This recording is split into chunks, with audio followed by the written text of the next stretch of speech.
The Steve Dangle Podcast with your hosts, Steve Dangle, Adam Wilde, and Jesse Blake. Let's go! Steve, you're looking a little different these days. It's weird. Am I Steve? I think you have to be today, Chris.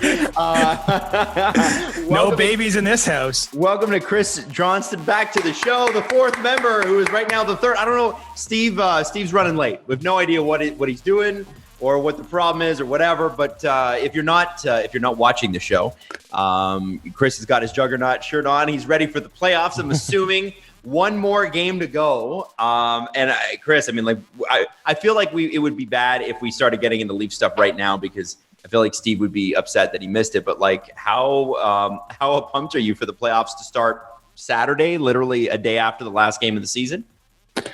I'm pumped. Well, it's not the last game of the season because we got that whole Vancouver-Calgary series next week. Who can forget about that? Yeah, so important. Big eye roll here for those that aren't watching.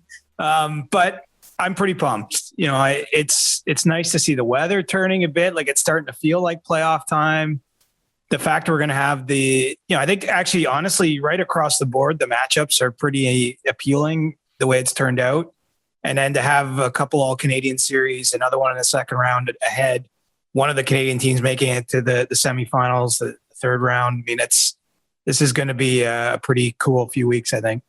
The thing people seem to be complaining about the most today was the series that they have to play tomorrow and the fact that the Leafs can't play until Thursday when Vancouver wraps up their season. What's the specific reason they're doing that?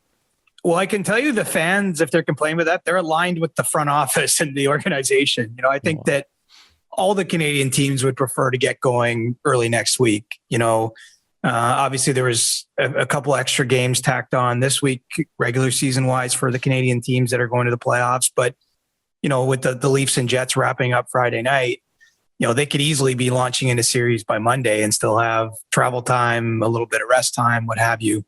You know, I think ultimately what the NHL decided is they wanted all the regular season games in the books first. So those Vancouver-Calgary games will get played over the next few days. I believe the last one for them is Wednesday afternoon. And then, you know, Wednesday night, you have the Oilers and Jets playoff series start in the North Division. So, you know, the sum result of this that I think is actually worth thinking about is that, you know, now they have more compressed first round, you know, with both the North Division series having a back-to-back in it. I presume it could be a more compressed second round, depending on how everything shakes out. And so by the time one of these teams reaches the third round, they will probably played more games in a shorter stretch, unless, of course, there's some sweeps or that mixed in. So it's not fair. It's imperfect, but this has been an imperfect season across the board. Right. How do have the Canucks and Flames even spoke publicly about this? The players, is anyone even going to throw a hit? I don't see how they could, honestly. I mean, it's basically shinny. Yeah. You know, and I say this with respect. Like, look, it's an unfortunate circumstance here with the Canucks getting a COVID outbreak that's led to this happening, but there's nothing on the line for either team. It's weird afternoon starts. It's happening while the playoffs are happening. Like, everyone's going to be dialed. They're like, did you see that Tampa Panthers game last night? And then, you know, and then they're going to have to go play. And literally, I can't think of a more meaningless set of regular season games we've ever seen. The fact that they're happening after the playoffs have started. I don't think it's ever happened in NHL history. But as I say, this has been a season I think the leagues had to adapt and do some things it wouldn't normally do, and this falls into that category. But yeah, no hits, no excitement, just dreariness. Run out the clock. What would be the reason for not delaying the playoffs? Like, couldn't you just let all the teams get a little healthier? Give it a week? I think you're worried about losing momentum in the U.S., obviously, because, you know, they wouldn't be showing these games down there anyway, even in normal course, even if they meant everything. And, you know, I think also, look, they have to get the Stanley Cup handed out by July 15th. And, you know, usually it takes about 2 months from the very start to a potential Game 7 of the Cup final. And so I think the sooner you can start it, and my dates, I don't even know what day it is, but so what, they're starting on May 15th. That puts them in a good spot to hand the Stanley Cup out no later than July 15th. And so, you know, I think it's a combination of the schedule pressure, but also the regular season ends. You don't want to have to wait 2 weeks until the first playoff game. And so this is a bit of a compromise. I really don't, honestly, personally, I don't truly understand why we can't start the North Division playoffs as well, overlapping with those games, just because clearly they don't impact anything one way or another, but the league isn't comfortable with that. Yeah, or they could have done the Major League Baseball thing and just cancel the games. If there's games that don't matter in the standings in baseball, they just don't play them if it comes down to if they're rained out during the season. Like the NHL had options, and it's weird that they went with this one. Yeah, I think the thinking there is there's all these financial obligations that teams have with sponsors and things like that, probably TV sponsors, people I work for. I don't know how all that works, but the truth is I'm pretty sure that would result in them having to give away some stuff for free next season. And given the economic disaster this season has been, as expected, nothing unusual, but they're just trying to claw back as many financial things as they can. Do you think they rest their stars? Like, is it just an all rookie tournament? Like, what do you expect to see? Like, because the last thing you want is somebody really good. Like, I'm thinking Calgary. Markstrom is, I think, key to the future of their goaltending, or key to the now. He's got 5 more years after this. Let's say he goes down with whatever knee injury Freddie Andersen currently has. It seems to me anyway that like you wouldn't want to have that happen in a nothing game against Calgary. Are you going to see the Stars show up? I think you'll see some of them rested for sure. I mean, look, Vancouver's played a crazy amount of games since resuming, from their COVID pause as it is. And so they've been cycling a lot of different guys in and out of the lineup. I know they brought a couple more players up from Utica and who've served 7-day Canadian quarantines and will, I'm presuming, now play. That's one way of getting through this. I know there's some salary cap limitations on what teams can do. Are they really still applying the salary cap now to these two teams? Oh yeah, man. Oh my God. It's all somebody's out there with an abacus, writing everything down, making sure everything's good. I mean, even the Leafs, honestly, they play their final game against Winnipeg on Friday. They have 18 skaters they can choose from. Like they can't bring anyone else into the game because, of their salary cap situation since activating Frederik Andersen. So, had they had players get injured in Ottawa, for example, they would just be playing short players for Friday just because of the cap consideration. So, yeah, all these teams like the Leafs or Vegas or Tampa, all these teams that have really been dancing a fine line with the cap, can't wait for the playoffs to start because then you can actually just choose which of the players you have in your organization you want to play each game. That's crazy, man. Wow. Hey! How you doing? Good, buddy. What's going on? Nice of you to join us on your podcast. Yeah, sorry about that. No, one thing threw everything off, and now I'm uploading the LFR, and I'm talking to you guys, and it's a special show. When it's Adam and Jesse, I can screw with their time. Doesn't matter. But when you're on, I mean, geez, it's the juggernaut. You can screw with my time, but I have a firm out for you today. So, basically the later we started, the less time I was going to be on. So no, it's up to you. No. So how's it all been so far? You know what? High quality. I give it a 7 or 8 out of 10. It's weird. It's only gone downhill in the last minute or so. I don't know what's happened. But The show's just started tanking for some reason. Yeah. Did you talk about Sabres of 2015 right now? Did you talk about the number one topic on Leafs Twitter's mind is how Frederik Andersen is somehow going to come in and start game 1 of the playoffs despite not like playing one game? Is that level of galaxy braining happening? Oh yeah. And it's not even from me. That's the crazy part. Steve, can you turn down your mic a little? No. Yeah. Thank you. I'm coming to the party late and I'm bringing fireworks. Yep. Sure am. There we go. Yeah. Hot mics and hot takes. So exactly. Chris, that's got to be our tagline.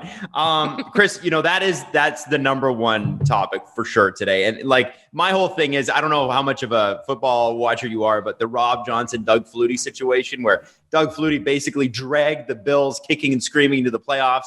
And is that the Music City Miracle? I don't even remember. Probably. Yeah. I don't even remember.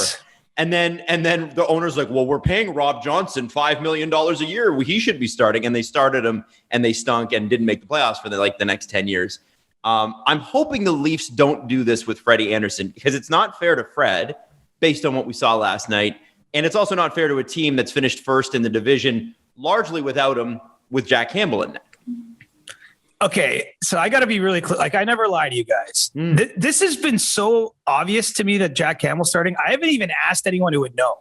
So this isn't an informed opinion in this case. I just thought it was so clear and obvious that the goalie that's 17-2-2 has played 93% of the games since March 19th till now, that's helped the team win the division. I mean, are we really thinking Frederik Andersen might start game one? Like, I just don't even think it's possible. Well, like, Leaf fans, come on. I mean, know how we are. Geez, when you put it that way, it almost sounds like an irrational fear. Well, I think he's going to play games in the playoffs. I don't know exactly how it's going to, it's hard to predict how it's going to roll out in terms of sequence, but I think you're starting the sequence with the guy who got you there. I know Jack Campbell kind of got the number one job through an injury, and that's supposed to be a verboten thing in sports and something that can happen, but come on, like, let's not overthink this. Frederik Andersen has played one NHL game, one full AHL game, and then a half AHL game since March 19th. He hasn't looked particularly great in any of them. It's not that he's been awful, but he certainly hasn't been like, wow, this guy's so sharp and so ready. We have to throw him in there to win game one against Montreal. I mean, it just nothing about the way the Leafs operate leads me to believe there's any possibility he's starting game one. Okay, good. Well, I feel better. But, if they lose game one with Jack Campbell in net and it doesn't go well, like, he might be in game two. Like, I'm not saying he's out of the mix. I just think where you start is important, and Jack Campbell got them to that game one, and I think he's the guy that's going to start game one. I have to ask, based on what we've seen from Freddie in the 3 Marley starts and then the start last night against Ottawa, should he be in the mix? Should he be 2 of 3? Oh, yeah. I mean, are you now lobbying for him not to play any games under any circumstances? I'm saying that I love Freddie Andersen's legacy, but legacy shouldn't be the thing that gets you into the playoffs. It should be how you're playing right now. And I'm concerned. I think you got to trust track record, though. Like, would you rather than play David Riddick or Michael Hutchinson in a game without Jack Campbell? Like, that's really the question you're asking. I mean, I think they had I know one thing that's been going on behind the scenes is that with Frederik Andersen this whole time while he's been rehabbing through his injury, there's been a lot of trying to frame this as a positive, that in each of your previous 4 years in Toronto, you were basically playing every game. No goaltender other than Connor Hellebuyck has played more than Frederik Andersen the last 5 years in the NHL. So, like, the Leafs have ridden him hard. And in most of those cases, they didn't really have a second option they trusted at all to play big games. And so now this is a little different, right? He's going to be better rested. You hope he's healthy. I don't know 100% if that's the case. We saw him flexing his knee a little bit in that game against Ottawa on a couple occasions on, when he had to go down and make a tough save. And the idea is he doesn't have to carry this team. I mean, who knows how many games he's going to get to play, but I think they're trying to psych him up for the possibility he comes in and gets to be a savior or a hero at some point of the playoffs. And I don't think that's crazy. I mean, the one thing about the Leafs this year that it's easy for people to miss, I think, is they're so much better defensively. Like, it's night and day from the first 4 years where Frederik Andersen at times had to wear a cape in the crease. I think you're really just asking for the guy playing net to be average or a little bit better than average, and you trust your team to win. And so this is a different set of circumstances. I think that there's a nice redemption narrative here for Frederik Andersen. I just don't think it's starting right out of the gate for the playoffs. With the defensive angle, I mean, I 100% agree that they're way better defensively. But last night and for a big chunk of the season, even though they're in first, Morgan Rielly's just been getting hammered on Twitter. And I see him with easily the best partner he's ever had. How do you view his season so far? Is he battling something? Is it physically? Is it in his head? Or are we maybe overthinking it on account of they're a pretty good team? Well, you're definitely overthinking it, but that's what makes Leafs Twitter, Leafs pod world. I mean, that's what makes Leafs Nation what it is. I mean, I love that. It keeps me employed. But I'll say this. I think Morgan Rielly kind of is what he is. He's a better than average offensive defenseman. And at times he makes some tough defensive decisions. To me, the positive in this is that he does have that partner, unlike really any partner he's had, at least while the Leafs were good. He's not carrying around a Ron Hainsey or, go down the list, Cody Ceci. There's been a lot of different partners the last few years for stretches of games. And, I think in this case with TJ Brody, it balances itself out. I mean, the Leafs top four, to me, has looked pretty good. We can isolate mistakes in games, of course. I think that happens for any team, even the teams that go on and win the Stanley Cup. But, I think that the blue line has really solidified itself. And, I'm not that worried about Morgan Riley, I guess. I'm not sure what the fans are all saying. I'm sure they don't like some of the defensive miscues, but he's still pretty good at moving the puck up. And I think he's an asset to this team with the high end forwards they have. What do you attribute that defensive change to? Because I remember when the Lightning won the Cup, I think it might have been Joe Smith or it was somebody at The Athletic, wrote an article about how the team had committed to doing things along the lines of, pushing people to the outside. So if they are going to get a shot, it's a low danger shot. Obviously, they've got Norris caliber defense.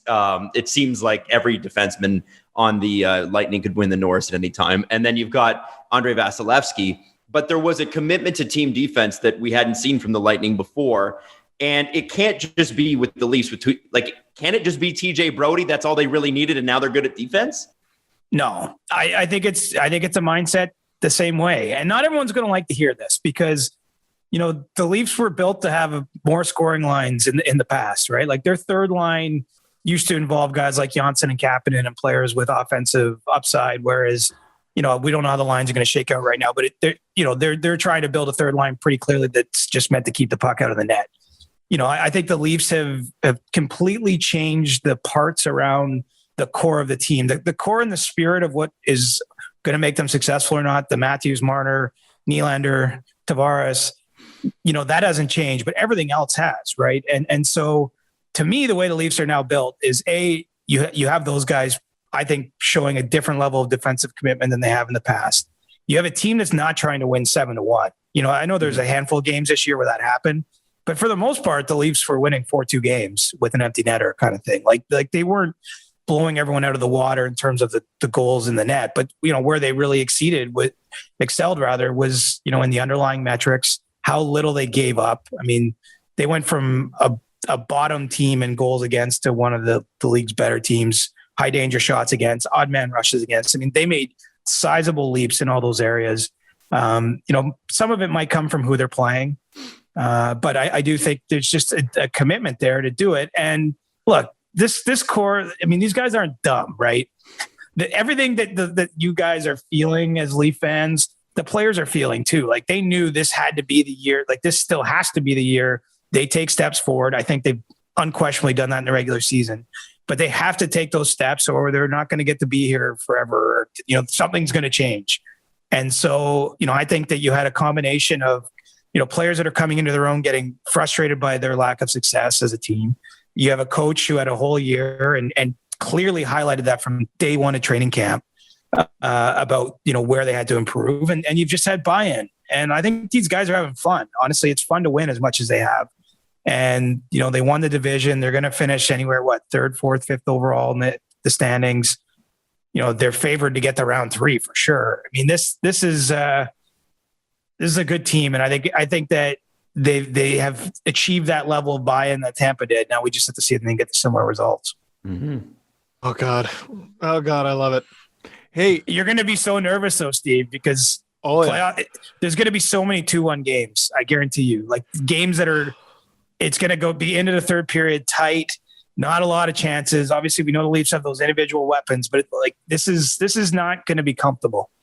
They've won like a surprising amount of those games, like you said, this year. I want to play a little game, and I want to say some names, and I want you to tell me if they play in game 1, assuming no one gets hit with a meteor or something like that in the next few days. You ready? Yeah, one of those Chinese rockets falling from the sky. Why not? Why not? Has that happened yet? Did that fall in Canada? I saw some sort of TikTok on that, but I thought that might be fake. No, it was real. I don't know where it ended up landing, but like last weekend, it was all the news. Like there's this rocket that's going to hit the earth at some point this weekend. Seemed like an underrated story. Yeah, 100%. It could have been a lot worse, I guess. And right before the playoffs, come on. No. Alex Galchenyuk. Not playing game one. Okay. Whoa, really? Yeah. No, I think he's right. Riley Nash. Playing game one. Interesting. Is he playing against Winnipeg? No, he's not allowed, or they're not able to. Rather, they're not. They don't have the cap space. So his first game as a Leaf is going to be game one of the playoffs. Yes, and you guys got better memories than me. Like, this does not happen much. Like, it happens obviously sometimes when you have a prospect like Nick Robertson last year, who comes up at the end of his season, but has still kind of been in the organization, has been through a training camp, say, or a rookie camp. But it's really rare to have a new player of the organization start in the playoffs. I think I have one. Phil Housley. Was he injured when the Leafs traded for him? I'm pretty sure. And I think he played 2 or 3 games in the playoffs or something like that. I remember being so pumped that the Leafs got Phil Housley. He wasn't good. He wasn't great. Man, the Leafs added a lot of late career Hall of Famers, like Ron Francis and Brian Leach and Doug Gilmour. Tom Barrasso. Doug Gilmour for one period in 2003. I was so excited he was back. Wendell Clark came back. Is he a Hall of Famer yet? He came back twice. No. The second time I remember the first time I was a little young. The second time I remember the comeback. Oh, yeah, I see. It's a little flex here. I'm a little younger than you. I'm only just now getting my vaccine. You got yours like months ago, old man. I'm gonna go get mine at the zoo. There's a mass vax thing at the zoo, and there haven't been enough in Durham, so I think I'm gonna go to the zoo. I have to respond to a text message mid pod. I'm sorry. That's okay. No, that's perfectly fine. To expand on Adam, you big idiot, Phil Housley actually played 1 regular season game. And then 3 in the playoffs, and then none. Can I say, of all the late season Hall of Famers the Leafs added in that era, Ron Francis is the best. He was great that regular season. In the remaining games for the Leafs. I was going to say Owen Nolan arrived to the Leafs injured, but he did end up getting 14 games in, and he had 7 goals, 5 assists for 12 points. And I remember in his first game as a Leaf, he had 2 goals, and we were all like, oh yeah, this is the guy. This is the guy. This is the year. It was not. You got to turn your gain down just a little bit too. Still? Yeah. It's not the volume. It's the gain. It's the top button at the thing. It's just your little crackly, my good friend. I think something's up with my mic cord. Steve. Hey. Sorry. Here, talk to us. Give me a little test. Hey. Perfect. Rasmus Sandin, blah, blah. Better. Okay. So continuing the game, Rasmus Sandin, game 1? Yes, sir. He's in. Dermott or Hutton? Dermott. Okay. Who else is in there? Pierre Engvall. No chance. Wow, no chance. That's a. Can I ask one? Again, this is with no injuries in Friday's game, right? I don't know when people will be listening to this, but assuming a healthy roster, then no chance. Yeah, Jesse, you got one? Yeah. Who's the backup? Rittich or Anderson? Anderson. Are they happy with Big Save Dave, or are they not happy with Big Save Dave? I think Big Save Dave is just big save insurance. He's I'll say this politely. He's like Michael Hutchinson insurance. It's sort of the way Ben Hutton is Martin Marincin insurance. It was one more player to put in front of the guy you really don't want to have to get there when injuries hit or if injuries hit. The buoy. Buoy. Well, Martin Marincin played right after Jake Muzzin was injured last year in the playoffs. Oh, I recall. And Michael Hutchinson played Game 7 for Colorado last year. He was their number 3. I think it's just about having. Yeah, it's the buoy, as you say, the life jacket. Yeah. Interesting. And I guess Adam Brooks is also a no shot. He's a no shot, although the way he played is kind of interesting. But I still think if we listed these out in order, he's probably their 15th forward option, again, with a fully healthy lineup, 15, 16. He's not that close. Was there enough injuries or bad performance to get in? I know he's a long shot to even get in a game, but is there an update on Nick Robertson? I know he briefly left yesterday's Marlies game. I haven't heard one. I think I have him sort of marked down in my mind is like the nuclear option for them. like if one of their top two lines is really missing something, or if they have an injury there, like I think that Nick Robertson is the guy who goes in. Like I don't think you're going to see him play on the fourth line in the playoffs. I think it's like if they need someone to play with Tavares and Nylander or something, that's where he plays. How do you feel the Leafs feel about the Foligno trade so far? I think that they definitely like the guy. They're impressed with the way he's come in.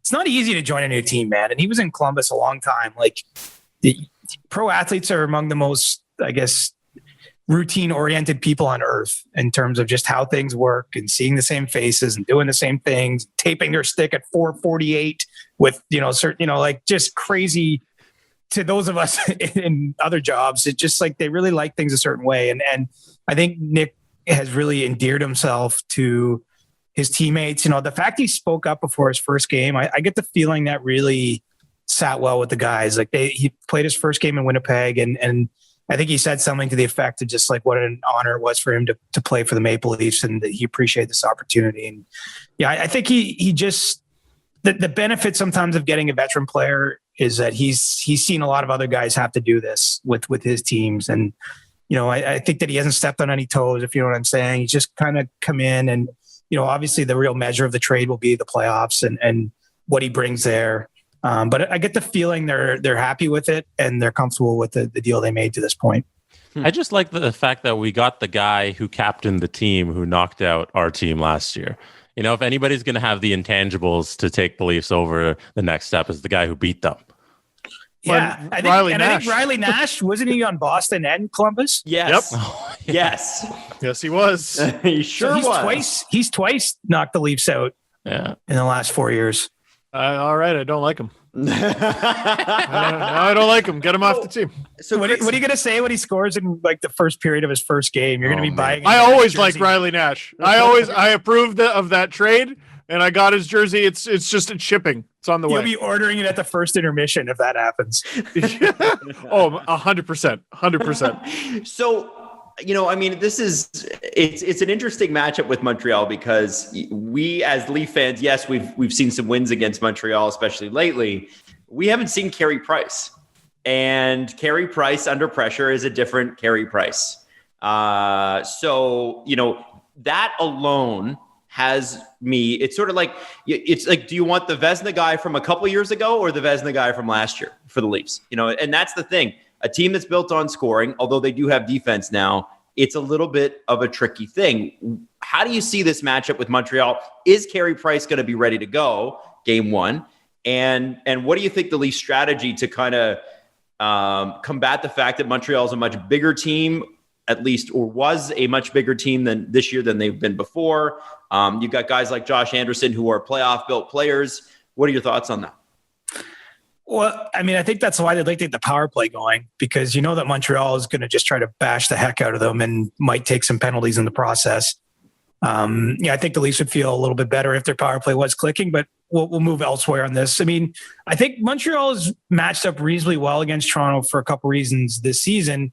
The Leafs love to control the puck in the ozone, right? We've seen it where they sort of peel back and come in waves.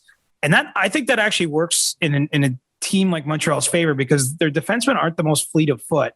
But when you are more stationary in one zone, they can hit you, they can punish you. And we've seen guys like Ben Sherratt, Joel Edmondson, Shea Weber's been injured, but I presume he'll be back. They're going to make it hard on the Leafs players to establish any sort of positioning close to the goal.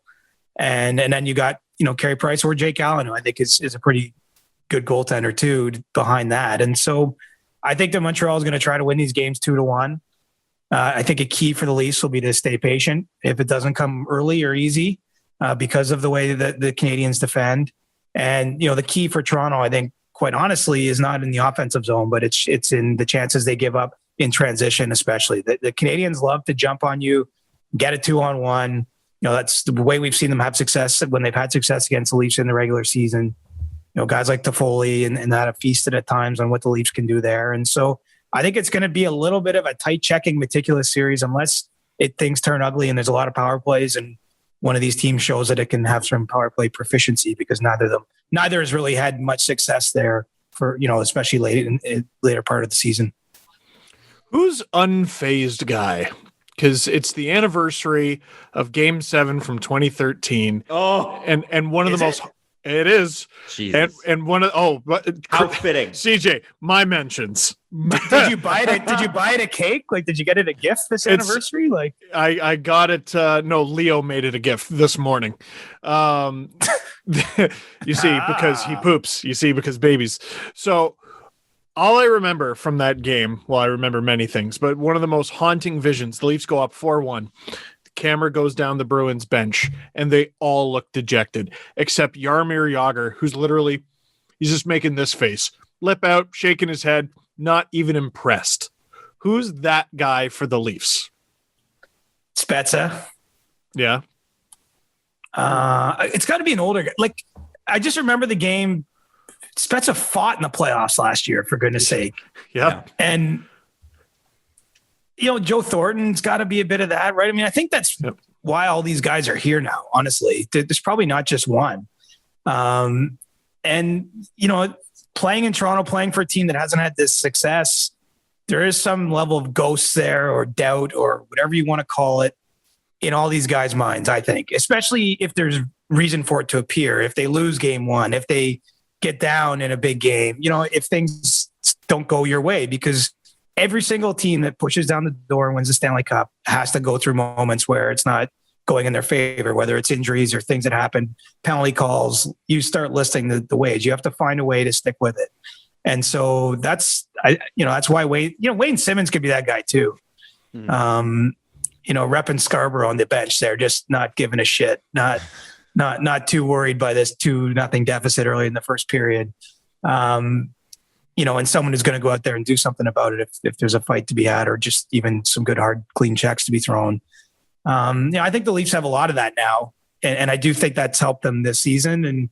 But the real test, this is why the playoffs are awesome. You can watch 56 games or 55 right now, and you can reach some conclusions. And then what we see on Thursday might change some of our conclusions. And that's what makes the playoffs so awesome, so tense, and why Steve and Leo might need a diaper. Well, I'll definitely need one. They come in my size. I checked just in case. You got to be prepared. No. That's the key thing there, kids. So, guys, do you have any more questions for Chris about the Leafs series? Because when we talk about this series, it's sort of like, I think, Chris, you think you summed it up perfectly there. What else do you know other than, okay, so we've seen 55, soon to be 56 games here. I'm assuming, Friday night, the Leafs are just going to be like, here, you guys have it to Winnipeg. Like they probably don't care. The Jets probably don't care. It's sort of one of those, we're not going to play our stars. And I know we hate each other, but we're not going to go taking shots at each other with the playoffs on the way. The Leafs are going to play their stars though, because they have no choice. Well, they have to. I actually think the Leafs might surprise you on the Friday game. Really? Why? Because it hasn't really gone that well. The Ottawa game Wednesday, the Saturday night, I know they won. They haven't been great the last week, really. And I think it's the last sort of tune-up. It's sort of the dress rehearsal for the real thing. And, they do have a carrot. Like, I don't have the standings in front of me, but they can actually cross a couple teams in the standings if they win. And that might matter in round 3. And I think that's the way they're thinking right now. And so just sort of the fact they haven't played their best and it's the last chance to do it. And, I don't think the Jets will roll out a complete lineup. I think that's setting up like a Leafs win. Okay. Well, okay. But don't go put your money on my predictions, because honestly, I would have led you so astray over this season with my predictions. So the Leafs can leapfrog the Panthers, and they can hold Pittsburgh at bay. They can hold Washington at bay, and it looks like wouldn't they pass Carolina though too? Carolina has 80 points. No, okay. Yeah, no, they can't. They'd still be 1 point back, so they can. They can tie the Panthers. Actually, I don't know if they can pass them, but they can hold Pittsburgh and Washington at bay. I think Florida has the tiebreaker there. It could potentially be the difference between home ice advantage in round 3 or not, and they are definitely talking about that stuff behind the scenes. If Matthews scores tonight, he'll be at number 200. Or sorry, not tonight. Well, the next game, he'll be at goal number 200 for the career. And he just scores every night, so. I mean, you might as well book that one. You can write your story early. Yeah. That's kind of true. And it's awesome? Only 3 empty net goals out of 199 in his whole career. Wow. I think Patrick Marleau had like 6 the season he was here the first year when he had like 27 goals or whatever it was. Remember Hyman leads the Leafs like from this recent generation. I don't know. He had like 12 or 13 last time I looked. I also over a couple seasons. Right. I want to throw this at you guys too. When Matthews inevitably scores another 30 next year, he will already be top 10 all time in Leafs goal scoring. He is 30 goals away from passing Ted Kennedy, or at least, tying Ted Kennedy, and 31 away. If he scores another one tomorrow night, he will be right up there with Ted Kennedy, like passing Ted Kennedy, which is pretty monstrous. He'll be just the 14th Leaf to hit 200. That's pretty rough. It took him 5 seasons, and he had an injured season. He had and 2 pandemic shortened seasons, essentially. Yes, but Charlie Conacher did it in fewer games way back in 1992. Do you know what, though? If you look, I think that he has a credible case as this is the greatest goal scoring season in Leafs history. If you look at goals per game, and without question, has to be. Like, it's a shame in some ways for those that like the big round numbers that it's not an 82 game season, just because 60 was very much in play for the way he's gone this year. Wow. He's the best 50 goal scorer to never hit 50. Right now. Yet. So far. So let's move on to the other North Division matchup, Chris. Well, we got you here. We're just going to go through everything. Oilers, Jets. This is literally what's Connor McDavid going to do? Seems anyway. Whatever he wants based on what we've seen the last 4 months. The Jets are in a world of trouble here, I think. I mean, if you look at the regular season, I don't have those numbers, but I know that they are not flattering for Winnipeg. I think they went 2-7 against Edmonton in their 9 games. They couldn't control McDavid and Draisaitl, which isn't in itself a sin because that basically went for everyone in the North Division, but now they have to play them up to 7 games straight and try to win 4 of them. I don't like their odds. The Jets have really struggled down a stretch. I just don't. I always try to come up with a contrarian idea to my initial idea. Like my idea is Edmonton is going to blitz them in this series, and then I try to think, okay, what am I missing? What could go wrong? How do I invent the circumstances? And beyond Connor Hellebuyck just having like a series for the ages, which can happen. It's a game played with rubber on ice. Like a lot of weird shit happens. It's not all, it can't all just be predicted based on, what we expect. But beyond some outrageously good goaltending performance at one end or outrageously bad from Mike Smith, who, credit where it's due at age 39 has had a pretty darn good season for Edmonton. I just don't see any way that the Jets defensively can hold up in the series against, the most dangerous weapon in the world, but Leon Draisaitl's not too far down the list, whether it's 2, 3, 4, or 5, wherever you want to put him. So, I think that this is going to be one-sided series, and I think we're going to see McDavid Matthews in round 2, which if that's the case, I want everyone to just have a sniff of the flowers and the butterflies and remember, because that might only literally happen once with the teams. They would have to, in future years, happen in the Stanley Cup final or something for that to ever happen, right? With the way that we're going to go back to the old division. So, this is setting up as like a dynamic first 2 rounds. For lack of a better question, what is the Winnipeg Jets deal? Because it's not every year, but sometimes there's a team where you look at their month leading into the playoffs and you go, you're not even a playoff team. And to me, that's the Jets. They've been absolutely terrible, but not just terrible. They've been miserable, like in the media and angry. And I know they've got guys out and they've been missing guys. Everyone's missing guys. The Habs have been missing guys and they're finding ways to win games. What's their deal? I don't have a good answer for that. I mean, in all seriousness, we shouldn't look past just the challenges of a COVID season. I hate to use that as a blanket possibility for everyone, but it's a blanket possibility for everyone that it's just gotten miserable. It's been hard.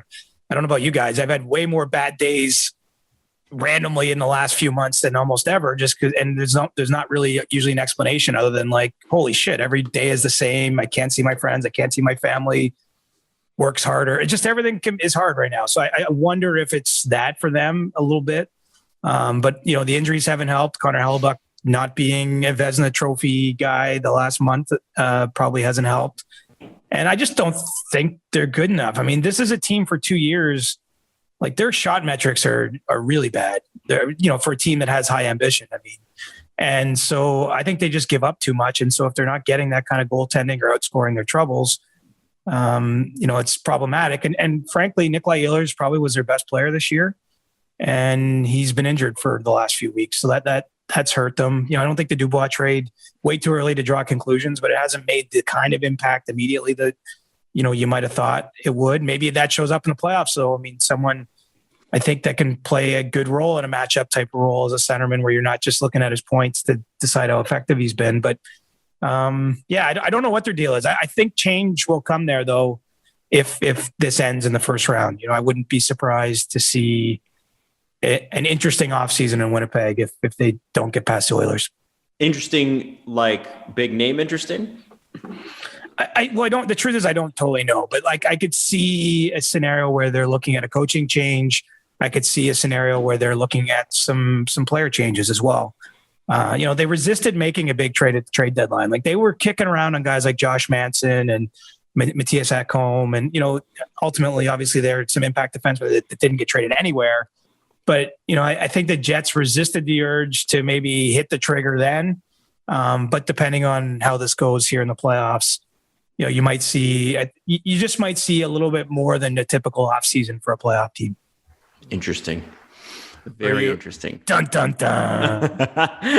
CJ, I'm saying as much as I can out loud. Is our time with you done?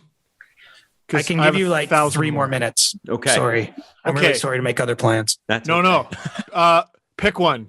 The Sabres or the Rangers? What has you more intrigued? Really? Sabres? I love chaos. Okay. So is this... So I genuinely... what's happening in New York is just like not chaotic. It's just totally normal where you fire everybody. Yeah, it's nuts. What? So I am genuinely confused by the Eichel situation. It sounded like he wanted a second opinion, and then last show we weren't sure if he got it, but it sounds like he got it. But the Sabres don't want him to get the surgery, but he really wants the surgery. What are the ins and outs of him being able to make decisions about his own body, and where is he getting traded? Because he's very extraordinarily getting traded.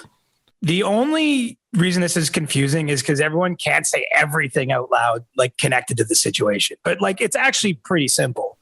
The Sabres doctors don't believe he needs a surgery, wanted to see him go through this 12-week period that ends May 30th and see where he's at then, because they think the surgery has some risks. I think every surgery has some risks, but the particular type of neck procedure he's looking at has never been done by an NHL player.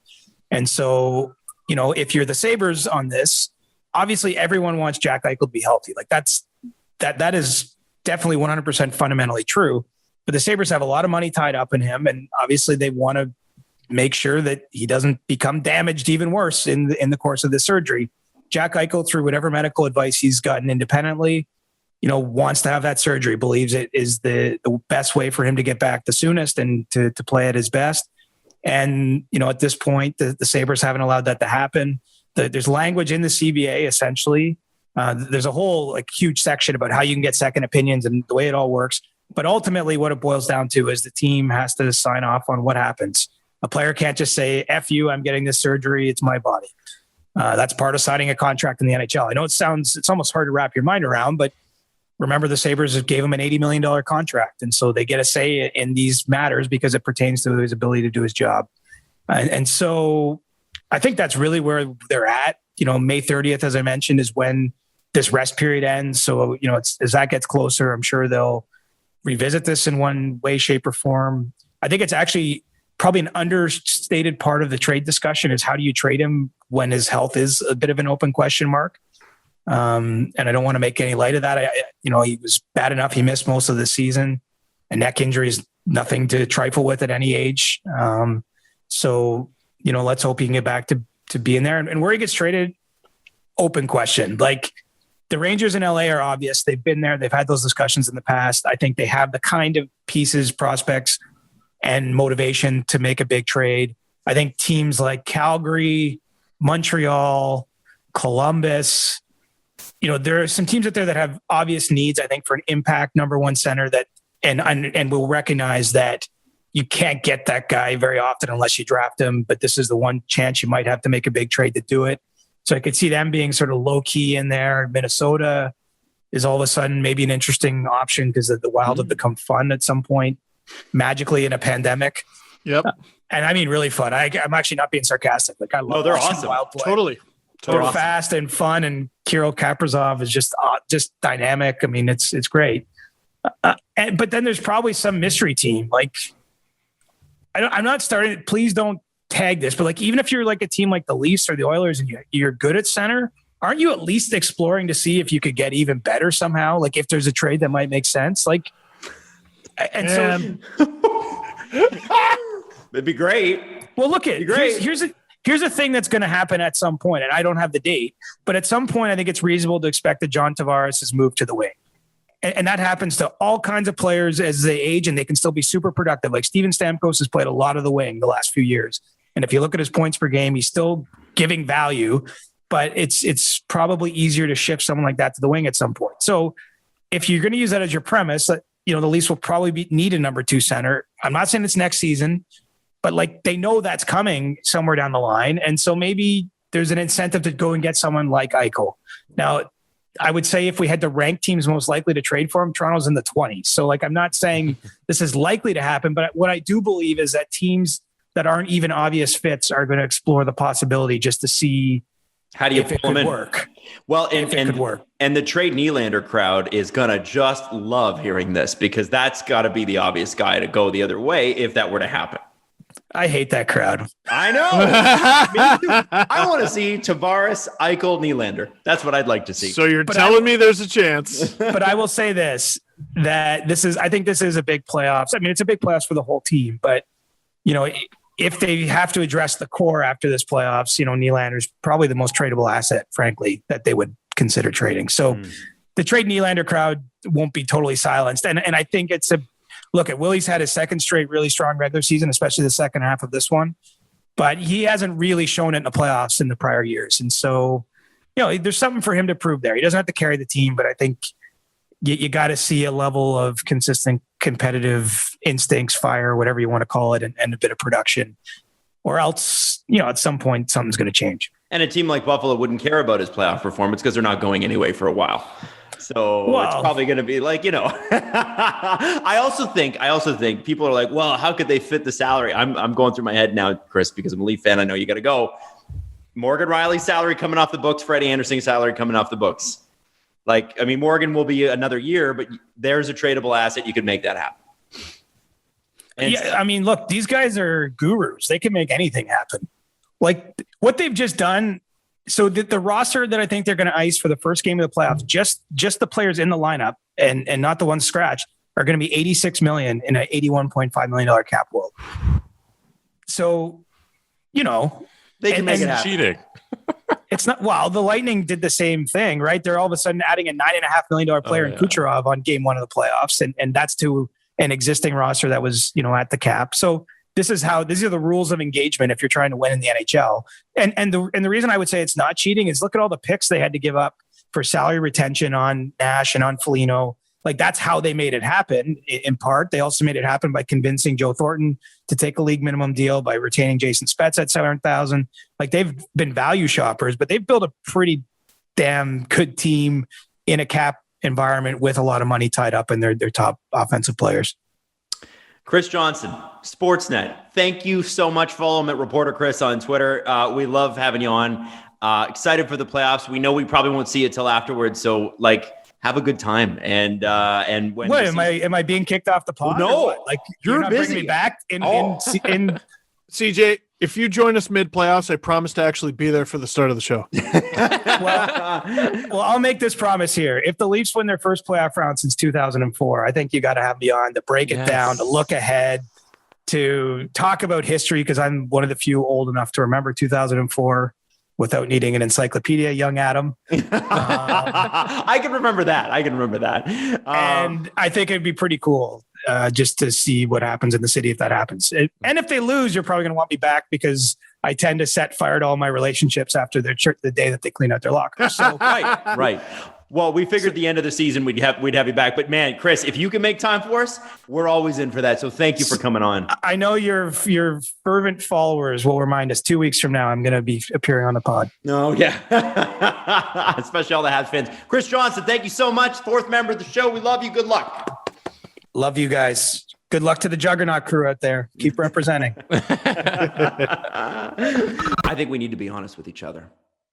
I know some of us, maybe you, are sleeping with something saggy and old and in desperate need of an upgrade. You deserve better.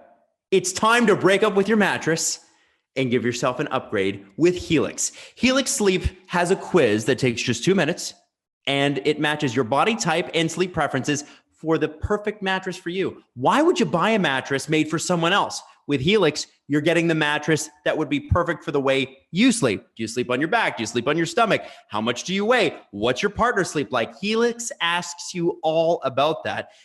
And Helix knows that everybody's unique. So there's a ton of different mattresses to choose from. Soft, medium, firm. Mattresses are great for cooling you if you get hot when you sleep, like me.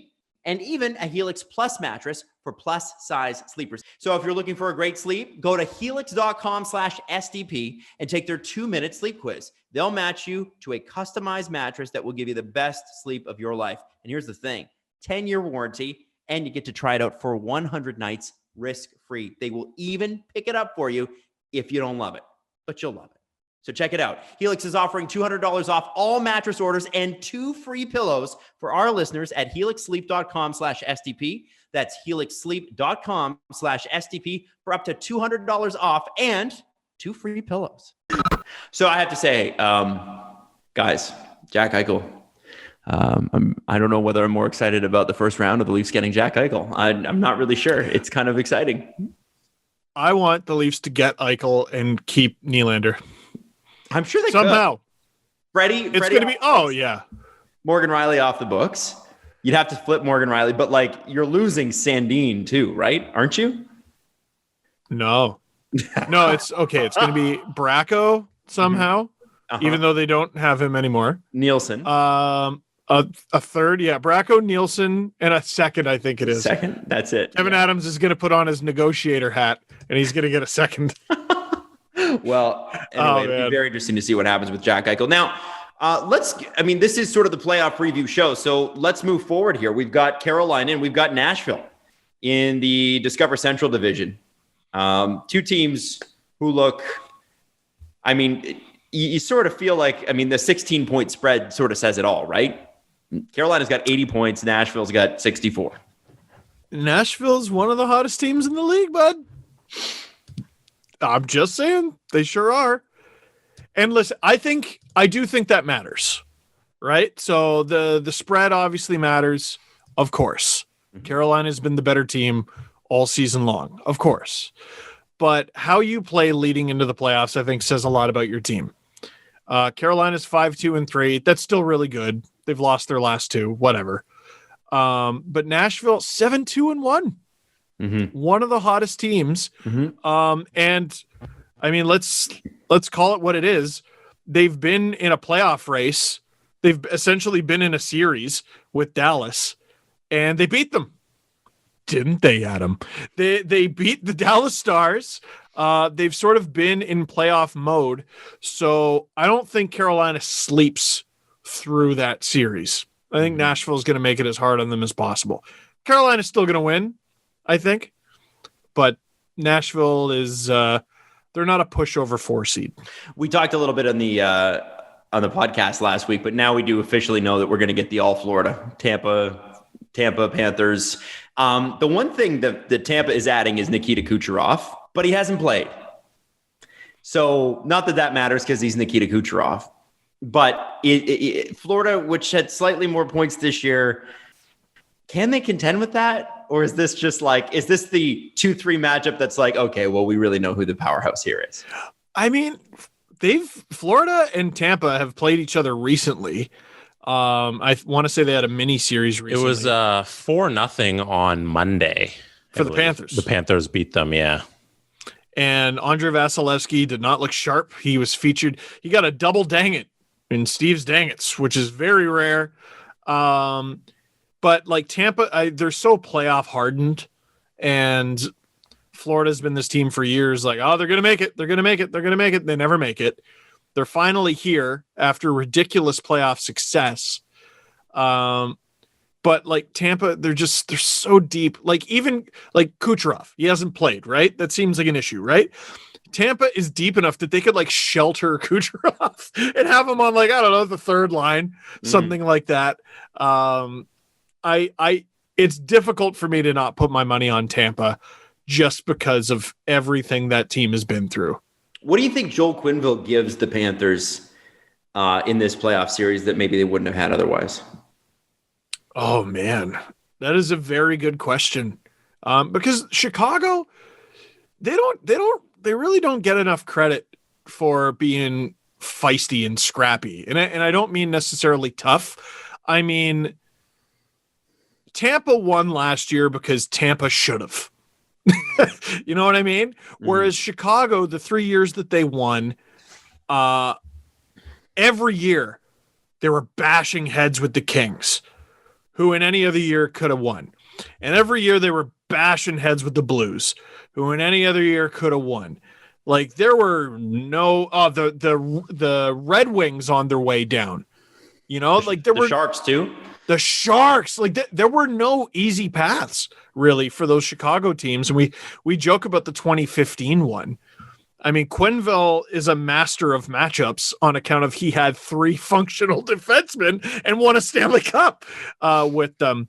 The one thing that I think he's going to sorely miss is Aaron Ekblad.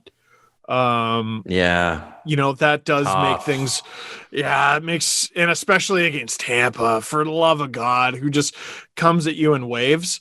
But you got to make Barkov this is his coming out party. I mean, we've all known about him for a long time, but he hasn't really been viewed as a superstar.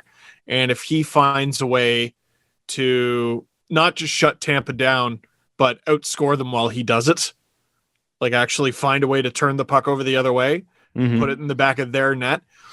If he can do that, if he can be Jonathan Taves for Joel Quenneville, they got a fighting chance. Absolutely.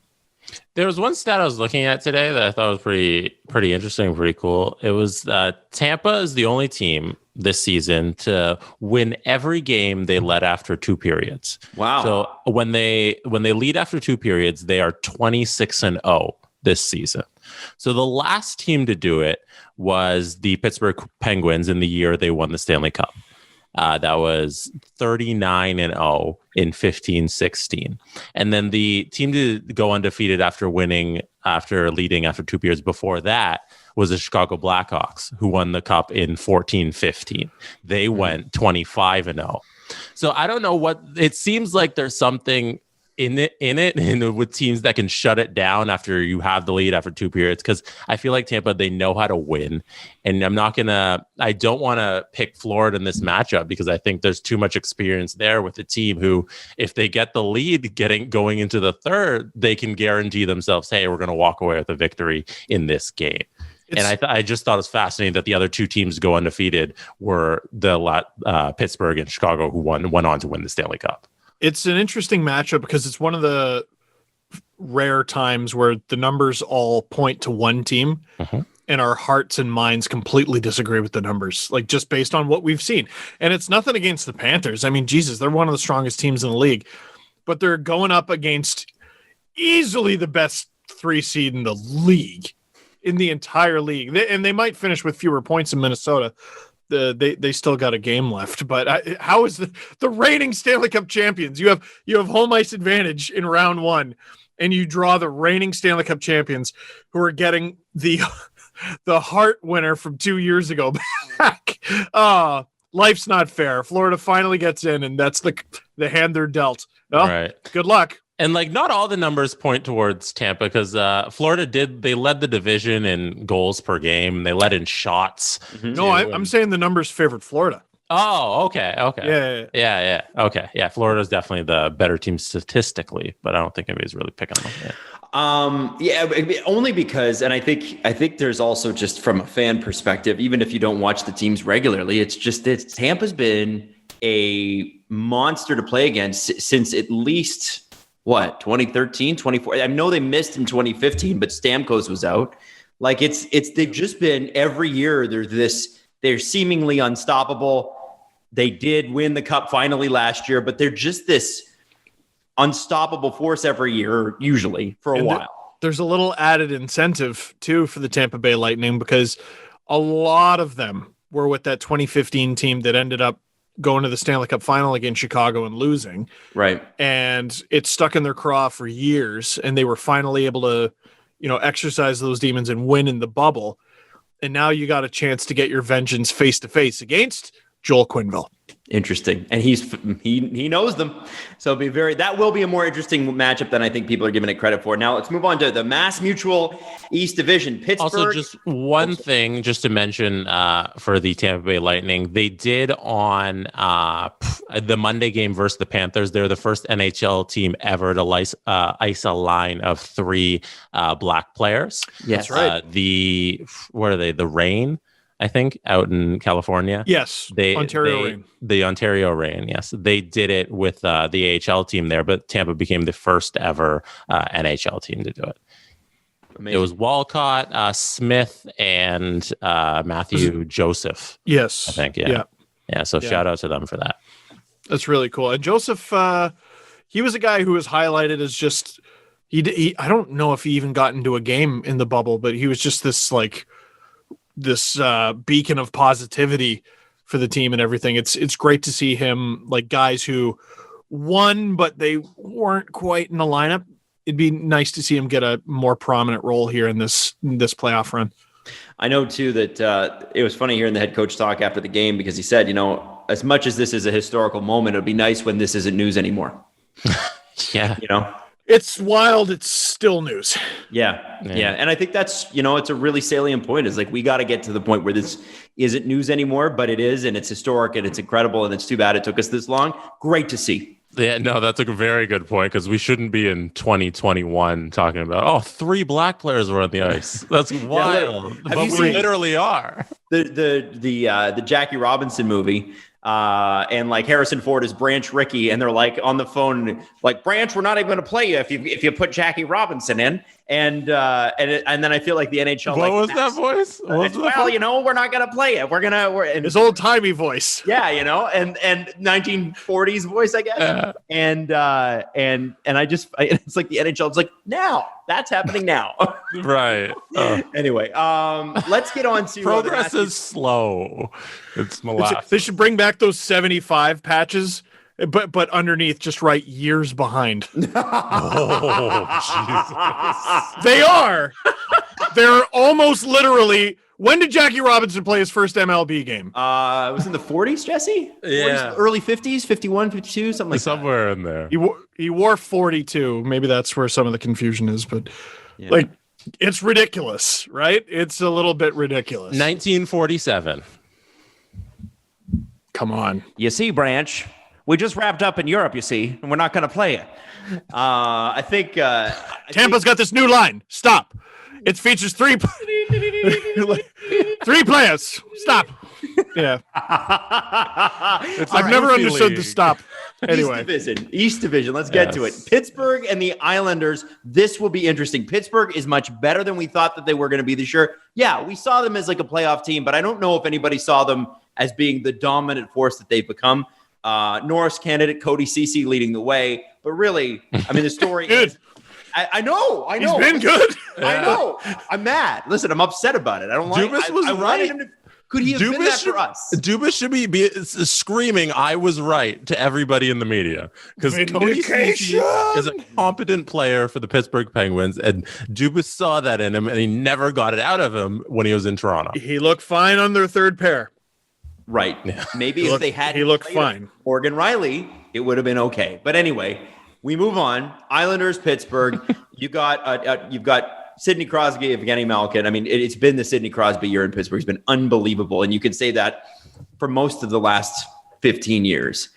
But the Islanders play this style that sometimes bores you to death, but it's very effective.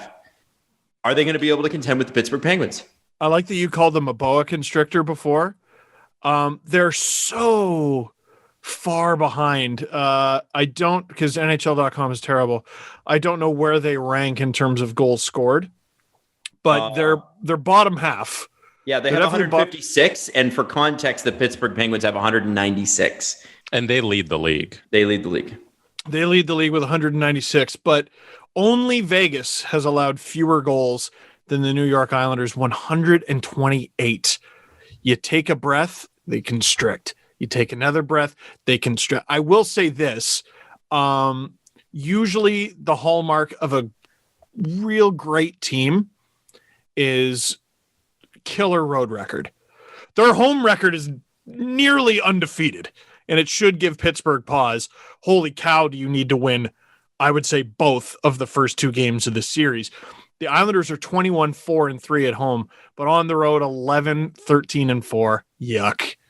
And Pittsburgh has a better record than them at home. Do they not? Oh, do they? Yeah, Pittsburgh is 22-4-2. So and what do they got on? Okay, it's not much better on the road, but at least it's above 500, and they're tied for the hottest team in the league. It's them and Florida and Edmonton, by the way, who have 8 wins in their last 10 games. Let me throw this at you too. I don't think this stat matters, but the Penguins, who have scored 196, have also allowed 156, which is as many goals as the Islanders have scored this year. Gee. I don't know if that means anything, but I just thought that was a funny coincidence. And by the way, their spread, like the goal differential doesn't really, it's not that different. Like we're talking 30 goals for the Penguins, right? 40 goals. And no, it's plus 40 for Pittsburgh, plus 28 for the Islanders. Closer than you'd think. Mm-hmm. Yeah, closer than you think. The Leafs, by the way, when did the Leafs get the 4th best goal differential in the league? Anyway, sorry, I was very distracted by all that. Pittsburgh is an interesting team because they changed the story. Last year, I think some teams, like the Habs, in a good way, allowed the bubble to sort of write their story. Mm-hmm. They had a winning record when they fired Claude Julien, which is odd for a team that finished 24th in the NHL last year. But because they won that series against Pittsburgh, they gave the Flyers a run for their money. They said to themselves, this is who we are. But it's the Penguins who buckled. And look how they answered back. Right. They've answered back. Sidney Crosby has been fantastic. They've gotten far better goaltending. They've gotten some good performances from, unusual places. Matheson trade's been okay. Cody Cece's been pretty good. Jared McCann having an extraordinarily underrated season there. Brian Rust having a very underrated season there. It's when the Penguins are good, this is what it looks like. It's, yes, their star players are good. They're always going to be dependable, but they're getting performances out of guys where you go, oh. I love their complementary pieces around Crosby and Malkin. Like you go down the list of their wingers, and it's Kapanen, it's Zucker, it's Gensel, it's Rust, it's Tanev. Like it's a solid core around those two guys, and even like Jeff Carter as their third center and Teddy Bluger. Oh, I forgot about him. It's a really talented team. Hey, here's the stat. Every team that's ever traded for Jeff Carter at the trade deadline has won the Stanley Cup. Yeah. Is that true? No, but the LA Kings. End of list. It's true. Man, he's in 14 games as a Penguin, 9 goals to assist for 11 points. Bro, he's been real good. I didn't know real that. good. That's awesome. Real good. No penalty minutes. +9. Goofy. And on the Islanders, they got Leo Komarov on the first line. Listen, that's impact player Leo Komarov, who was on waivers earlier this year. Yeah, but he butt-ended David Pastrnak, so we're all talking about him. Oh, okay, yeah. So taxes, they're difficult. I don't understand why they need to be this difficult, but they are. Have you ever wondered what is fact and what is fiction when it comes to those taxes? TurboTax Tips can help. It's a quick and easy way to learn how to maximize your tax refund. Expert tips, real people, 5 minutes or less. Simply search TurboTax Tips wherever you listen to podcasts. I do want to move on to the next matchup in this division so we can get to all the matchups. Washington and Boston, they actually finished the season playing each other. Washington took that 2-1. Let them fight. Yeah, because this is going to be, and we mentioned this last episode, this is going to be the heavy hitter series. This is, I think, the one to watch outside of whatever team you're cheering for and whatever team you've committed to. This is going to be nasty. I feel like this is going to be a throwback to 6-7 years ago, remember the Flyers and Penguins and the Washington Penguins, just nasty, mean series. And that's what it seems like this is going to be. We have been defending the North Division an awful lot, but outside of, Philly was weirdly awful, especially in the back half this year. We all knew New Jersey was going to suck. We all knew Buffalo was going to suck. But I looked at this division. We all looked at this division at the beginning of the year. We went, okay, there's the Rangers who are up and coming. There's the Islanders who seem like a gimme. There's the Capitals who seem like a gimme. There's the Penguins who seem like a gimme. And randomly, we just throw the Bruins into the mix. Ugh. That's probably the best group of 4 teams, right? I think so. It doesn't mean it's the best division, but it maybe kind of does. Top 4, sure. Best top 4, certainly. I think the North is a little bit more even, but that's the best top 4. There's nowhere to breathe. The Penguins are unreal. Capitals, unreal. Bruins, they don't care that they're the lower seed and don't have home ice advantage. Islanders, same thing. And like you said, it's going to be nasty. And watching the Bruins play Zdeno Chara in the playoffs, oh, Santa, I don't ask for much. Give me 7. Please give me 7. I just want to see 7. Santa, please give me 7. Make them all go to triple overtime. Who do you give the edge to in that series? Can I weigh in here? Yes, I'm hoping. I want you guys to. The edge, I think, goes to the Bruins simply because the big 4, I'm calling the big 4, Ovechkin, Oshie, Karlsson, Backstrom, all within the last week have been out with injury. So I don't know how healthy this, and I'm leaving out Kuznetsov because he's on the COVID protocol list. So I don't even know if he's going to be ready for game 1. So I don't know, going against the Bruins, who all they do is bully people.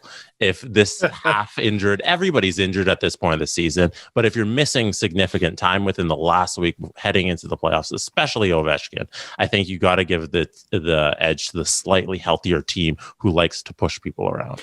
And let us not forget that the Bruins acquired Taylor Hall for a 2nd-round pick. Who has been extremely good, by the way. That's that what I mean. Backhand goal he scored? If he was playing like that in Buffalo, it would have been a first.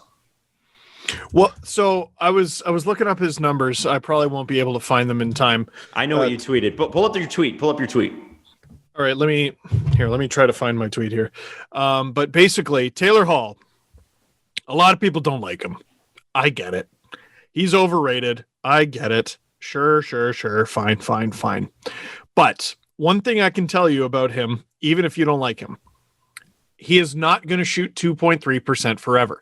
And I think he had the 4th worst shooting percentage out of all forwards who had played at least 10 games or something like that. That simply wasn't going to remain a thing. I can't find it. Right now. But his shooting percentage right now with the Bruins is something like 20. So now it's maybe a little higher than it should be, but he's shooting like 10 times the rate that he was with the Buffalo Sabres. And there's David Krejci, who turns it up every year. I'm sure Bruins fans are dying to see what Trent Frederick brings against a guy like Tom Wilson. I think you're right. I think I might actually favor the Bruins here. Yeah, we could live to regret this. I also think outside of Boston, I don't think Bruce Cassidy gets enough credit for how good of a coach he is. He's a really good coach. The big toss-up, spectacular. The big toss-up this series, besides not even knowing who's going to be playing or not, is the goaltending. Now, it's really young in Washington, and the Bruins have sort of had this carousel of Rask and Halak and Swayman, who's been really good. I'm very interested to see which team wins the series and who their starter is for the clinching game. Dark horse, interesting note for the offseason. I wonder if this is Tuukka Rask's last year in Boston. Feels like it is. It's weird. He's one of those guys who it feels like it could be his last year then. Like, he's not bad enough to retire, but it seems like the only team he wants to play for is Boston. Interesting. Yeah. Steve, I think I found your the Taylor Hall shooting percentage tweets here. So he was shooting with Buffalo, he was shooting 2.3%, like you said. And Chris Johnston on April 12th tweeted that was the 7th worst single season shooting percentage among all NHL players since 2013-14. And then since the trade, he's been shooting 16.7%, which is 2% more than his Hart Trophy winning season. So come on, guys. Wow. Yeah. You don't got to think he's going to maintain that.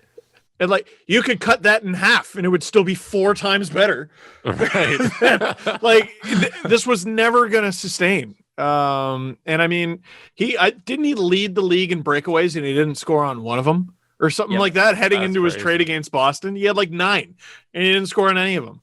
Michael Grabner, like, it was never going to maintain. Then all of a sudden the Bruins add him and he's with Krejci and Smith. Like, man, I'm sorry, Caps fans, but that's a tough matchup. Take it from me. Now going on to the Honda West Division. So everything's sort of sorted out here. I like how you get in the sponsorships. I just so do they. Why not? Why not? Why not? They paid all this money for it. Why not? Why not a niche podcast? So we've got Vegas and St. Louis, Colorado, Minnesota. I want to start with Vegas and St. Louis because I think Colorado, Minnesota is more interesting. There is a 21-point spread between the St. Louis Blues and the Vegas Golden Knights. Vegas obviously wrapping up, I believe, the President's Trophy last night with the Leafs losing. And, it's pretty insane to think that, like, if I had told you in 2017 that this team was going to be not only in the Stanley Cup Finals, and then I think they did a conference finals or a second round after that, and now they're winning the President's Trophy.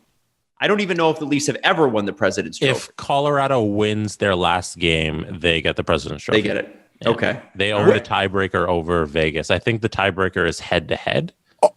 Or is it regulation wins? Because Colorado is 34. It's not that, because else Vegas would have clinched already.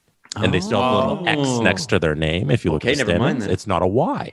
All right. So they haven't clinched yet. So we're going to have to play hypothetical today. Yes. Okay. Because St. Louis is playing Minnesota tonight too. So this will be very interesting. Although it doesn't really affect their standings that much. No. If Vegas plays St. Louis, what's that series look like? Who do you guys give the edge to? I think St. Louis will die at the hands of whoever they face. Okay. There are 2 teams in this year's Stanley Cup playoffs who have a negative goal differential. Well, St. Louis can change that. They would have to really kick Minnesota's ass. But they're a -5. The Habs are -9.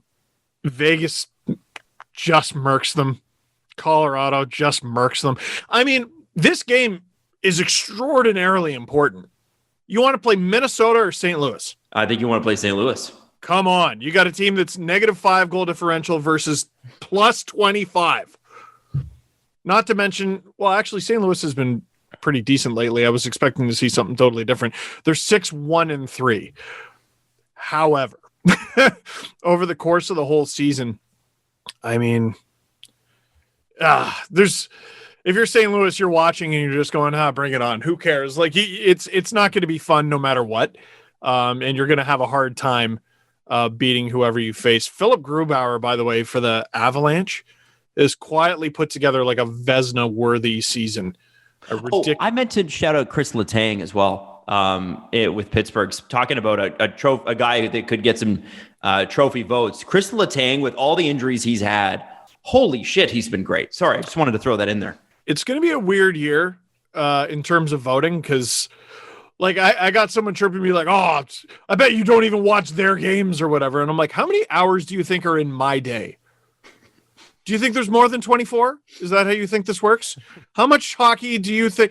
And like, it was easier like back if I was in the Sportsnet studio and I had a literally wall of televisions, yeah, it was easier. Right. But no. So people are going to be going by numbers a lot more. And a guy like Letang, if he's got amazing numbers, is going to get more votes. No, Steve, why didn't you watch Philly-Detroit on a Tuesday night? Yeah. Like, how dare you? From Little Caesars. Because I value my humanity. Like, with the Detroit... You know how many... I'd rather play Red Dead all the way through until I was done, and I'm not allowed to sleep until I'm done. I would honestly then that. Stop that. How dare you? What was the original question? The original question, and I'll amend the question.